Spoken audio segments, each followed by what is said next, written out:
which limited. He's with where he's at in the protocol. Trent Williams elbow won't practice. Marcel Harris Achilles limited. George will not practice. Not injury related. And Trent Cans we're opening up in his practice window today. Go ahead. Hey, Kyle, just on Elijah and Trent Williams. With Elijah, is that just, kind of maintenance? And, is there any chance he would have a problem playing in this game? And then just any update on Trent Williams' possible availability for Sunday? Yeah, Elijah's in the same boat he was in last week on this Wednesday, and Trent is better today than he was on Sunday. But still, I'm hoping he'll be ready for the Sunday.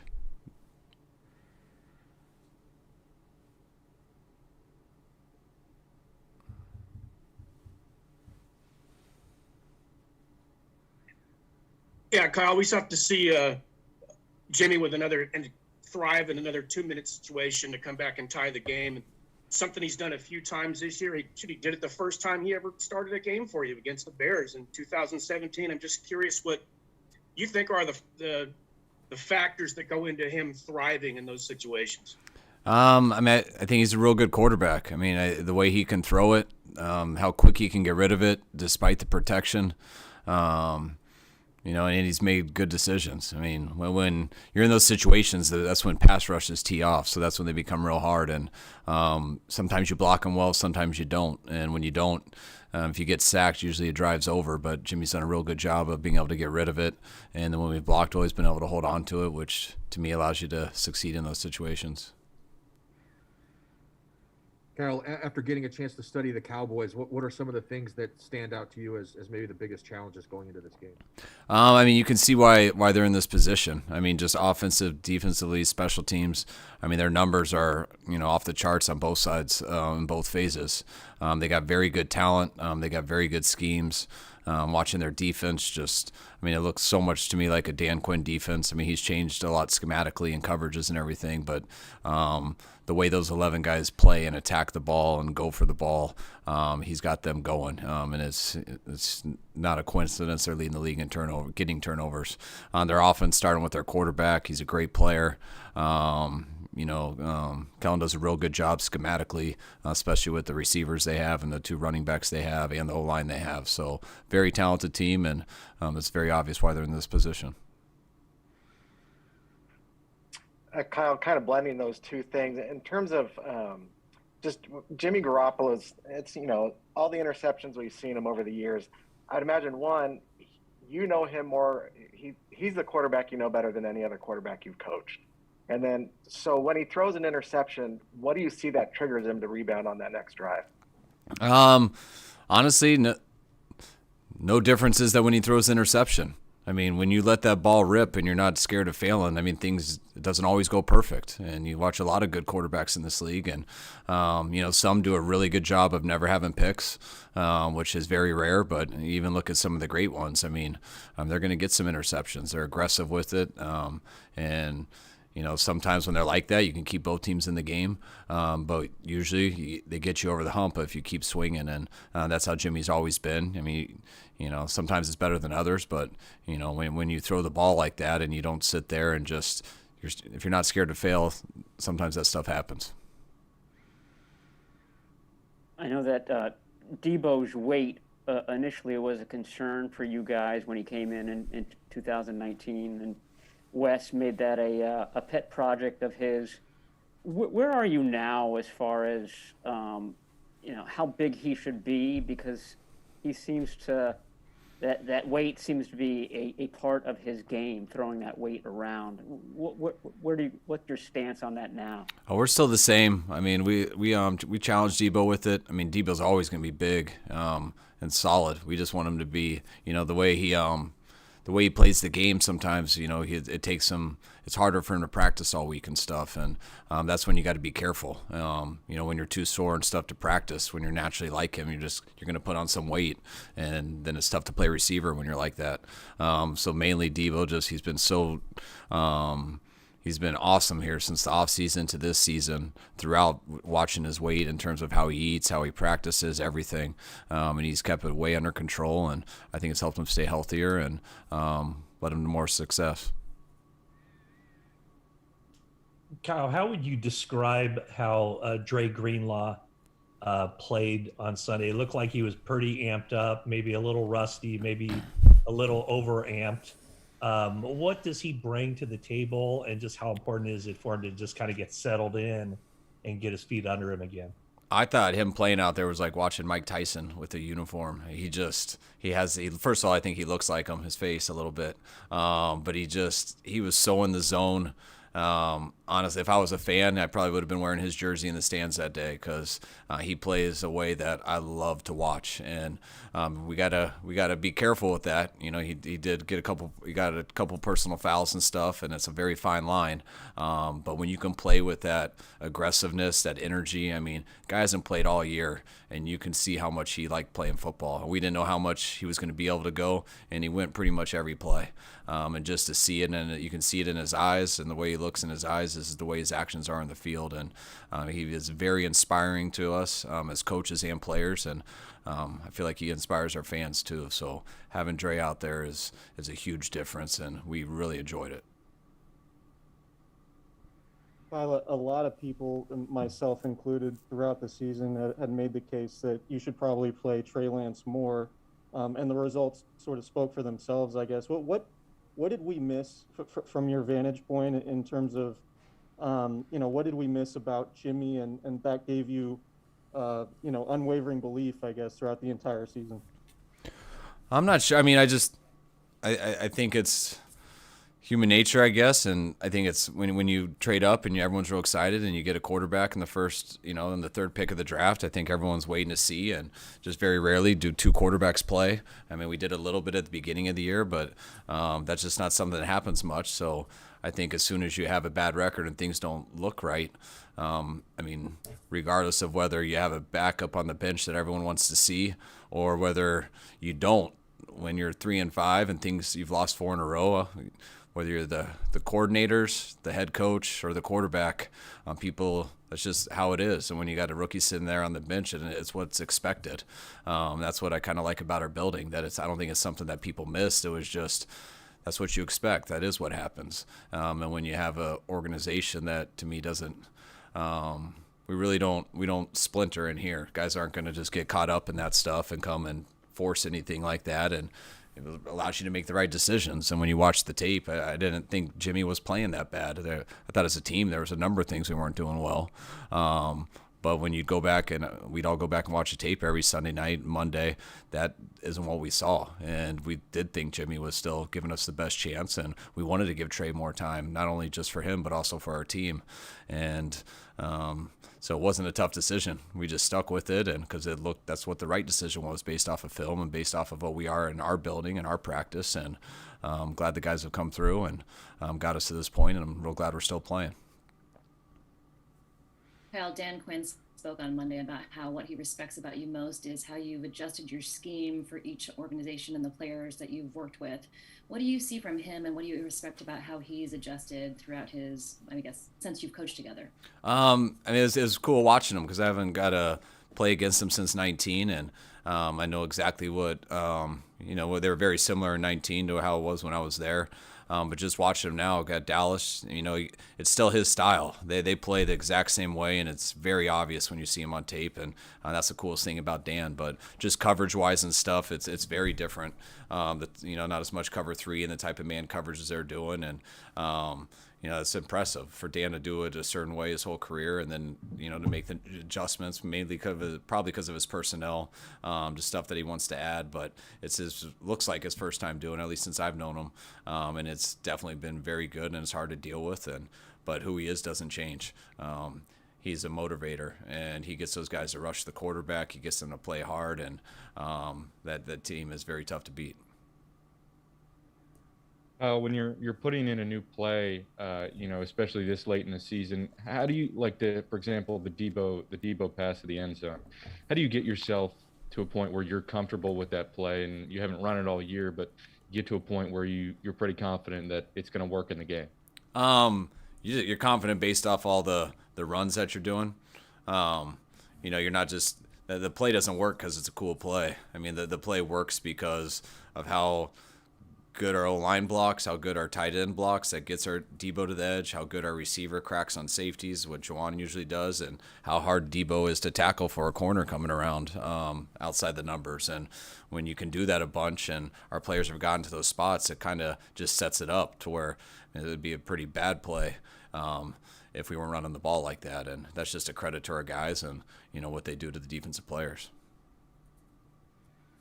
Hey, Kyle, excuse me, you had talked briefly earlier in this season about, I guess you gained more of an appreciation for the run game when you were with the Texans. And obviously you had big numbers, but not maybe the team success. If I've got my story roughly straight. You just talk about, was there, no. It's all right, though. Well, I'll go ahead with this. If I've got that partially right, did you have any sort of epiphany or just a moment where you began to develop even greater appreciation for the run game in your career? Yeah, I think, the more you do anything, then you to me, you become who you are based off of the good and based off your life circumstances and experiences. And when you're a play caller, I think what you're trying to say is my first 2 years in Houston, we didn't run the ball at all. And we threw it all the time. I think we were 31st in rushing my last year there and first in passing. And I think the year before, I think we were third in passing and I think 17th in rushing. So I had 2 years as a coordinator, and the way our quarterback was, the way our receivers were, we were just built to throw. And so you knew how to do that. And then I went to Washington and you try to do the same stuff and you realize you got to do different stuff with different players, and you start to adjust and figure out what you need to do, and you learn the importance of everything, and getting forced to do certain things based off your personnel, I do think helps you grow as a coach. So then when you feel like you can do both, you don't just abandon one because you understand through your experiences why you have to be able to throw the ball. You have to be able to run the ball. We ran the ball really well versus the Rams, and I think that was only because we threw the ball well. In both of those games, if we didn't have two of our best third down games throwing the ball, you would not have seen those type of runs. So I think it all ties together, and I also think it helps you win games is what you learn the most, because the more you run the ball, the less chance you have usually of penalties, usually of sacks, and most importantly, interceptions. Two more? I don't know if this was by accident or just kind of the way it worked out, but it seems like you and Debo have a conversation before just about every practice, maybe before games too sometimes. What are you guys talking about? What do those conversations usually kind of consist of? Anything. Debo's a really easy guy to talk to. He's, and during that, he's not doing much on special teams at that time, so he usually just comes over and we chit-chat a little bit, and sometimes it's about how he's feeling, it's about the practice, sometimes it's about the team we're playing, sometimes it's about his family. He has a little boy that is already holding I think he's 3 weeks old, and he's already holding his bottle by himself, so he's just convinced that means he's going to be a top pick in the draft. So he's very proud. But Debo's an awesome guy to talk to. I'm his coach, consider a friend though also. Last one. Kyle, with Juwan, it's so obvious that he loves football and is just so happy to be in the position he's in. What does that bring to the locker room and to the huddle, just to have that kind of infectious enthusiasm?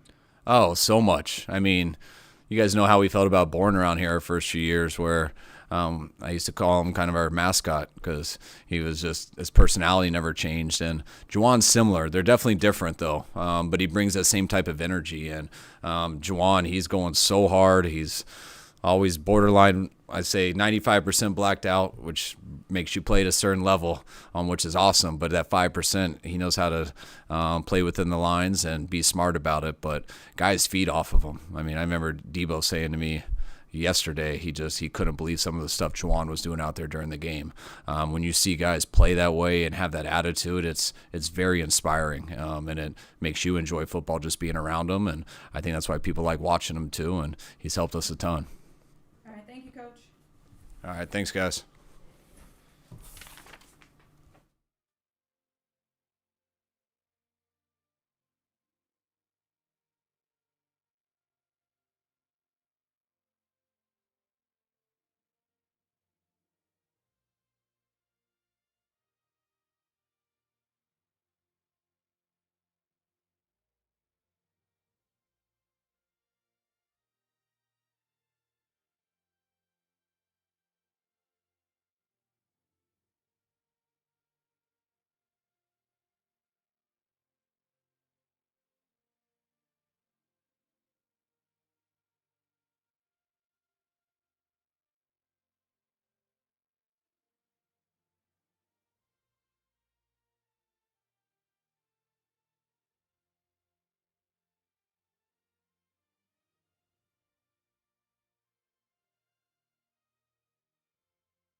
Coach Hightower here for you.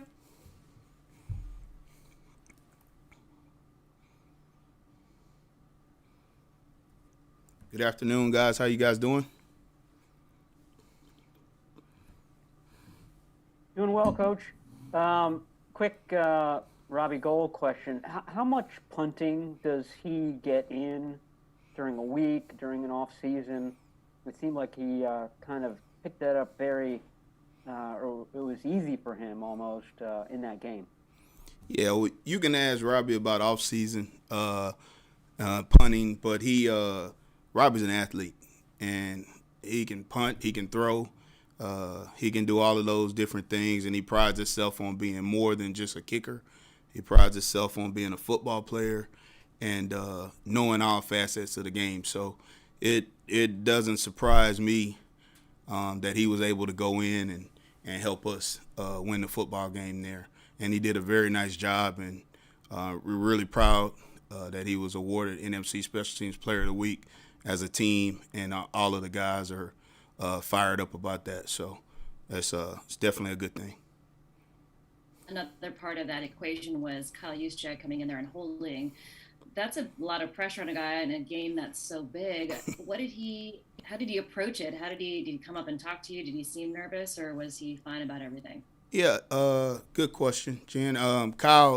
Juice is always in tune with every situation. He knows if someone goes down like Mitch that he has to hold, and Juice is a consummate pro.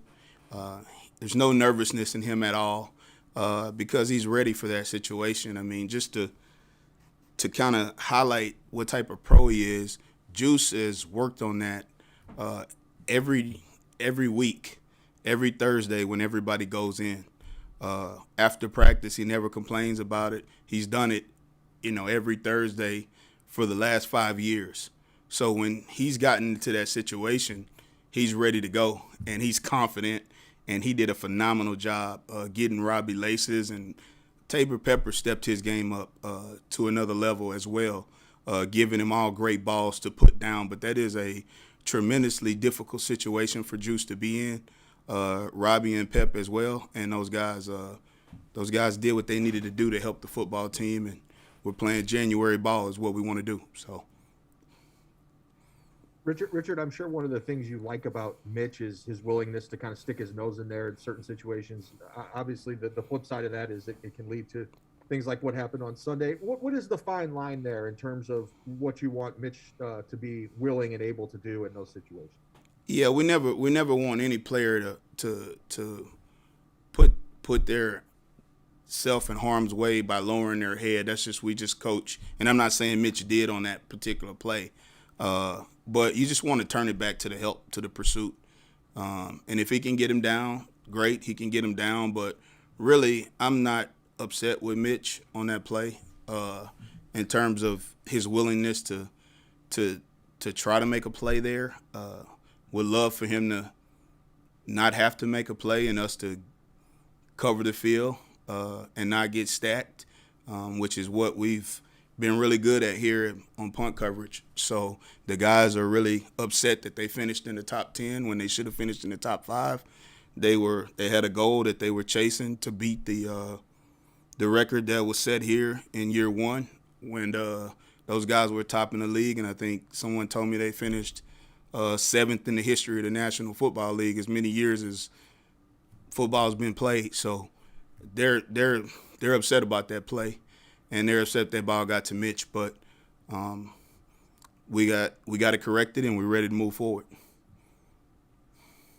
You said Tabor Pepper took his game to a different level. Can you just elaborate on what that means to a layman and from a long snapper? Yeah. So on field goal snaps, which some people call short snaps, in particular, you would like the laces to be between 10 and 2 if you were looking at a clock, and the closer you can get them to 12, the more they're straight away facing the goalpost, which is the way the kicker likes the ball, because if he can strike it there at the sweet spot of the ball, then it has got a better chance of traveling and going through the uprights. And Pep was right on. He was dead on for Juice. and he was between 10 and 2, if not at 12 at damn near all 5 of those snaps. So just him taking it to that level, knowing the moment, feeling the moment, and being excited for the moment. I'm so happy for Pepper, and I'm happy for obviously Juice, Robbie, and the whole rest of the field goal team. Did you sign one of the 2 punters to the practice squad that tried out this week? Yeah, we did. We signed Ryan Wislow as a precautionary because you guys, as you know, like Kyle said, Mitch is in the protocol, so we'll see how that goes. But we did sign Ryan Wislow, who's punted and has some experience this year punting, and he's a good player. All right. Thanks, Coach. All right. Thanks, guys.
Video.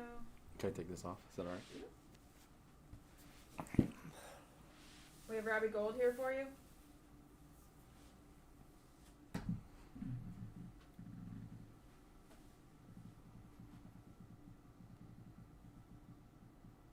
Robbie, can you just describe what Sunday was like for you, whether from the overtime field goal to obviously the 2 punts?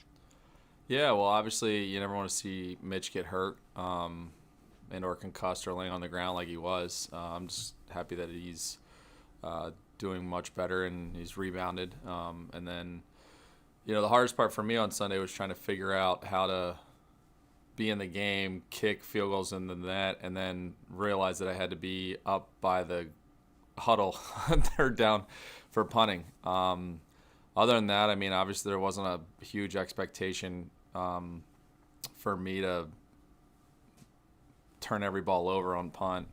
So I just figured if I can catch it and get it out. I know that the Gunners have played well really all year. I knew that they were going to probably rush the first one, having played for and against Joe DeCamillis. Tabor and the guys on the interior did a great job of picking up the rushes, give me some time to punt, which was great. Juice came up huge.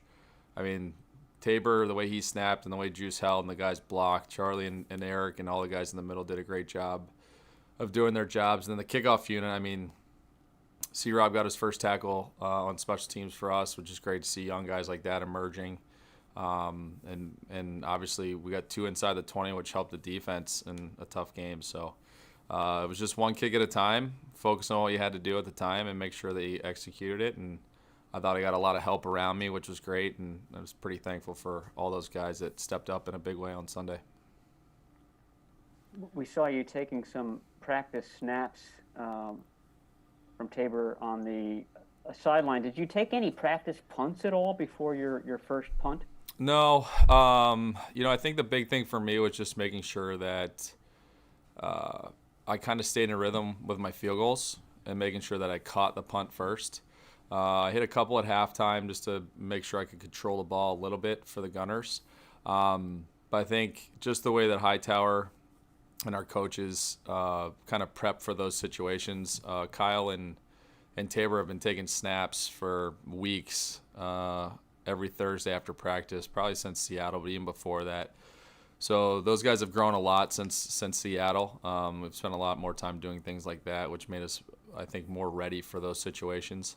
And as far as like punting, when Mitch was out with COVID and we were in between getting ready to sign a guy, I was able to step in and take some snaps during the period the previous week. So I was able to kind of have some familiarity of being behind the punt team and the calls and the speed of play, which I think helped a lot going into that experience. Coach Hightower was just in there talking about how Tabor really stepped up and delivered some really good snaps for you and for Juice. How does that really change what you can do and just the pressure on you in those situations? Well, I think your snapper, your holder, the guys in front of you have a lot of reason with the success that you have throughout any season. I think Tabor has played the best football he's played in his career. You're seeing him grow from the time he got here last year to now. But being able to snap the ball to Juice between 10 and 2 at the laces, give him great location, and just be able to put it over the spot to have him put it down. Not only made Juice's job a lot easier, but gave me a lot more confidence in the operation to be able to operate how we normally do under 1-3-0. So Tabor, I mean, this guy has played really well all year in punt and on field goals, and it doesn't surprise me that he came out and did that. That's just kind of the expectation that he has for himself. And for me, it's great to have a guy like that throwing the ball back to our guys. Hey, Robbie, I think on the radio they said your first punt you got a cart path roll. Does that sound about right? Do you feel fortunate? And also, did you learn anything from that first punt? Because obviously your second punt did not require a cart path roll. Well, I think the first one I'm just worried about getting it off as fast as I can. You know, when you bring in a backup kicker to punt for you, they're going to probably rush because more often than not, you're not going to know where the ball is going to end up. So my biggest key there was just to catch it, get it out. Sometimes you get lucky and get a great bounce, and for me, I'll take that cart path roll any time of the week. So, and I think in the second one, you know, when you look at, he was lined up, the returner was lined up at 33 yards. I think because of the previous one hit probably about 33, 35 yards. They had 8 guys in the box, and I knew that if I could just get it out and give Sherfield and River a chance to cover, we could probably flip the field a little bit. I was on the 17-yard line, so I thought if I could get it past the 50, put them outside of field goal range, or at least a first down away from it, that our defense, who had played really well pretty much the entire game, would give us a chance. Because if we'd got them in field goal range there, we gave them a chance to go up 2 scores, and the game would have been over. So I just tried as hard as I could to drive the ball down the field, make the Gunners make a play, and both of them came up forcing a fair catch in singles, and they played really well the entire game to help us get out of there with a 45-yard net. Do the last 2 for Robbie. Hey, Robbie, with the exception of yourself and maybe 1 or 2 other players, most of the guys aren't old enough to remember the last time the 49ers and Cowboys played in the postseason. Just wondering what the buzz is like in the locker room, and is everyone kind of aware of the magnitude of this postseason historical rivalry? Well, I think anytime, regardless of the team you're on, or whenever you get in the playoffs, you know the magnitude of the game. And then you come into a place like the 49ers playing the Cowboys with the rich history of the Super Bowls, the playoff games, the NFC championships. You know, obviously getting a chance to be a part of some of that history is definitely something you can enjoy as an older player, especially when I was younger, being able to watch the Cowboys on TV growing up in Pennsylvania. And, you know, there's always a buzz right now when you're in the playoffs, and, you know, the team that usually plays very well fundamentally, the team that doesn't turn the ball over, and the team that makes the least amount of mistakes in the playoffs is usually who's going to win the game. So our focus right now is not worried so much about the history, but we know that it's going to be a tight game because they have a great team all around on all 3 phases, and we just have to go out there and execute better than them. And if we do, we'll be on to the next week, hopefully. You kind of addressed some of this a little bit earlier, but when that second punt came around for you, were you expecting that to be 4-down territory, and were you at all surprised that you were called on to punt? And did the pressure of the moment, did you sense, I mean, how big of a play that was before it happened? Well, you know, I feel like if we would have gotten probably 4th down and shorter and not gotten sacked, we had a chance to have either situation happen. Obviously, at 3 timeouts, we punted at the 2-minute, so, you know, we didn't have the 2-minute warning to help us with the 4th one. But, you know, you always have the opportunity that if you have the timeouts, you can punt it, right? So when we went out to punt, the biggest thing for me was to make sure that we didn't put them in field goal position right away and or fumble the snap. So when we got the sack, I figured we'd have to punt. We got the 2-minute warning to go over some schematic issues and talk about it. And then really when I got out there, you'll probably see me on the TV copy, like counting, trying to figure out, how far he's standing and kind of what I had to do to get us out of the situation. But the guys up front interiorly on the punt team did awesome. I mean, there was really no one around my feet at all on the 2 punts. And then the gunners were singled and they beat their guys and made a really good play to force a fair catch, which helped our defense, I think, give us the ball back. And then obviously you guys know the rest of the story from there. All right. Thank you, guys. Thanks, guys. Appreciate it.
You're all over TikTok.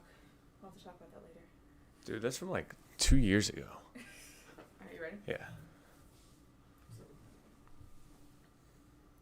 What's going on, guys?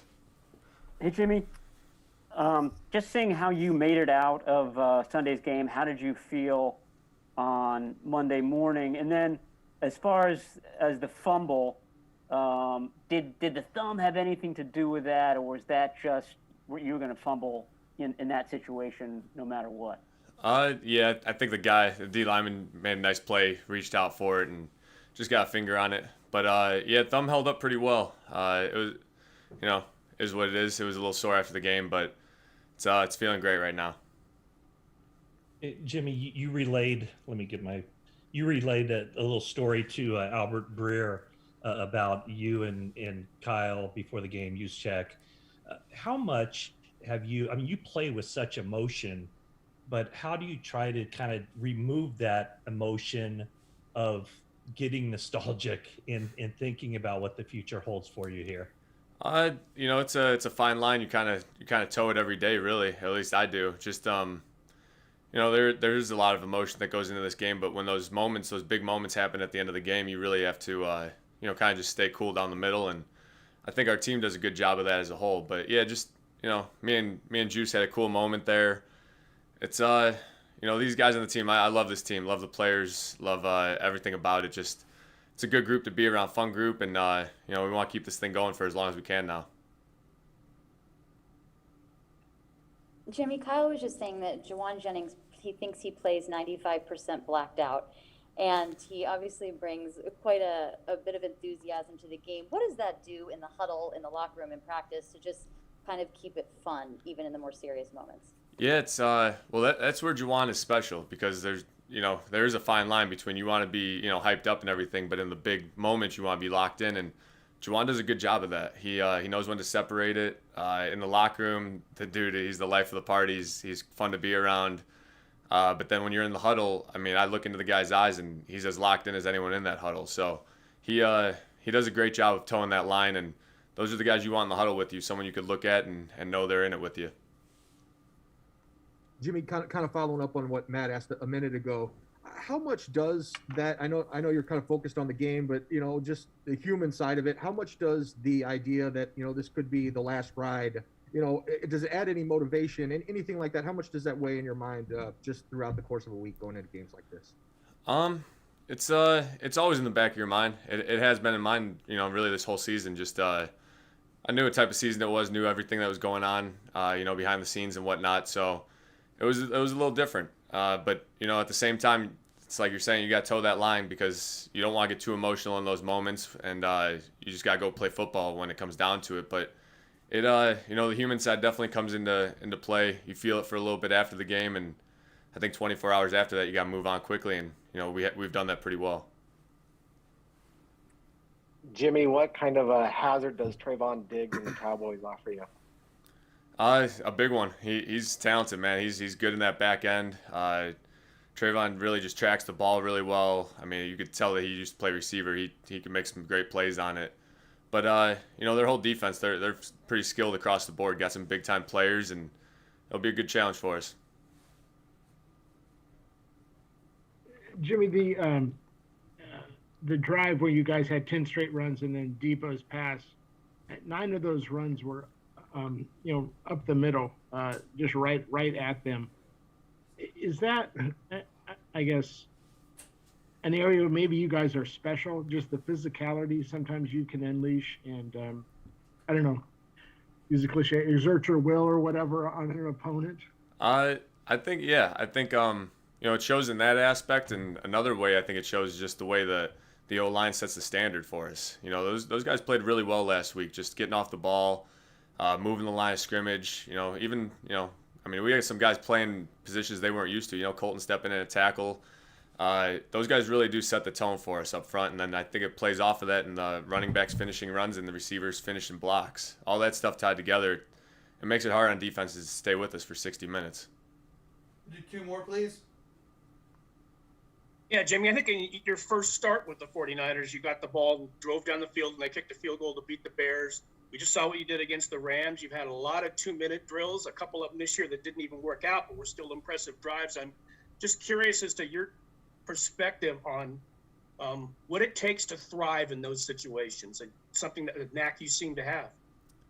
I think it starts with just wanting to be in those situations. As a quarterback, those are the moments, the drives that you live for. Just you want to have the ball at the end of the game. You don't want to leave it up to, as much as I trust the defense and special teams, you want it just as a quarterback, as a competitor.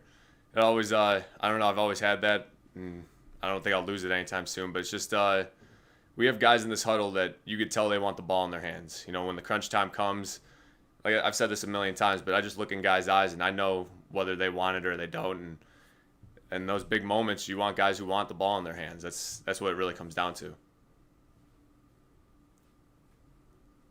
Last one. Kyle said that there's never been any unwavering in the locker room, and that no matter what's gone on outside the building, it's been solidly behind you and supporting you. What does that mean to you when you have gone through what you've gone through this season?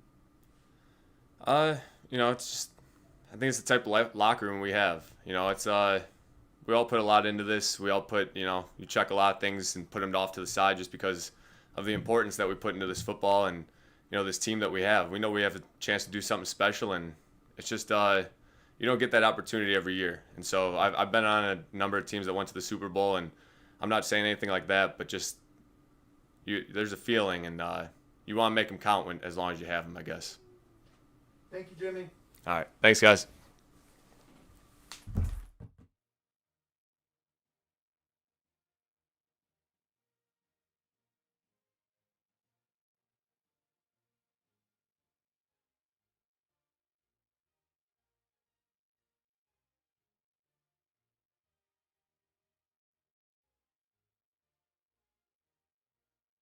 Long for other days. All right. Yeah, I seen that too. I'm like, Jim, Is that like right? he's out there walking the streets on Peter goes, does he come on from Saturday, Best huh? Buy? Yeah. Well, he had that charger in his hand. Right. All right, I'm gonna unmute and turn the video on. All right.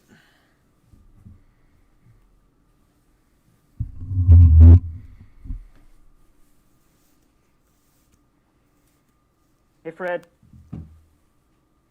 What's up? Hey, this is going to be an understatement, but it seemed like Dre had good energy out there on Sunday. What was he like before the game in the huddle? Could you kind of feel that intensity when you were out there with him? Oh yeah. That's anytime he's out there, he's gonna be the same person. I mean, you talk about all that energy that's kind of been built up over the season, not playing all this time. It's been eating him alive. You know, just not being able to be out there and compete and be out there with his teammates. So, anytime he gets a chance to be out there, he's gonna show exactly who he is, like he did on Sunday. Obviously, I know there's a lot more you guys want to accomplish, but have you had any time over the last couple of days to just kind of reflect on that game and think of, wow, that we kind of did something special there? Yeah, no, it was that was one of the most special wins I've been a part of, you know. And yeah, these past couple of days, like especially right after the game, it was kind of hard just to like really wrap your mind around everything that went into it. You know, how many people were involved and what it really took, and you know, people talking about how slim of chances we had, but you know, at the end of the day, that's just kind of like what our season's been. And you know, I think I've said it before. I think that was the perfect type of win heading into the playoffs to let us know, like, it doesn't matter where we're at in a game, like we're never out of it. You know, we just gotta make sure we're fighting to the end. Hi, Fred. In general, this defense got better as the season went along, and now that you've had a chance to reflect on the entire regular season, D'Amico in particular, is there anything that he did well that stands out to you to manage kind of the ebbs and flows of the season as you guys seem to really be peaking at the right time? Did he make any schematic adjustments, or was it more of an attitude shift? How would you kind of encapsulate his job managing you guys this year? I mean, I think the best thing he did was remain the exact same person every single day, no matter if, you know, through the highs and the lows. I think with defense, you know, if you have the right foundation, which we did have, you know, through OTAs and training camp, even though we went through some rough patches in there, like we had the right foundation where, like, over time with more repetitions, you're going to get better. Like, that's just how it works. And, you know, especially with the swarm mentality that we have, like that never wavered throughout the season. Like, we still showed our brand throughout. There might've been a couple technical changes in the scheme here and there, like very small changes, but like, I don't think that's why you saw us get better and better. It was just because of repetitions and, working with one another and just seeing football and playing football. And, you know, as you do that, you get better in time. Kyle just mentioned that Dre Greenlaw looked like Mike Tyson in a uniform on the field. I mean, but he said that there's also a fine line between being aggressive on the field and making sure that you're not creating a penalty. Do you find it hard to walk that line? And also, do you talk to him when stuff like that is happening in a game? Yeah, that's been Kyle's nickname for him all year, ever since he's tried to implement the you know, the punch out into his game. It's more of a wind up knockout rather than just a punch out, you know, like, you know, so he's still working through it. And but I mean, shoot, I love it as long as we're not getting penalties, then obviously it's great. But like Kyle did mention it, there is a fine line. You know, I think TJ Watt got a penalty earlier in the year. I saw him on one of the primetime games just coming in, just throwing haymakers on the guy, like trying to get the ball out, like that was his intent. But, you know, you got to make sure you're smart about it for sure. Fred, I don't mean to suggest it was this was, you know, where everything turned around, but I'm just wondering, you know, that loss to the Cardinals here, you know, the defense, it just didn't quite look right, and I'm just wondering if that may have been, you know, not, hey, we changed our season with that, but if something happened, you know, whether it was just discussions of like, you know, that this is not acceptable, and if that was, you know, somewhat of a turning point. Yeah, I mean, it was an embarrassing loss for everyone involved. You know, especially on defense. The performance we had was unacceptable. We knew that. We had to get better from that, and we did. And you know, I don't, like you mentioned, I don't know if that was like truly like okay, I point at this game, and that's exactly when we decided to just flip it and turn it on. And you know, it's just like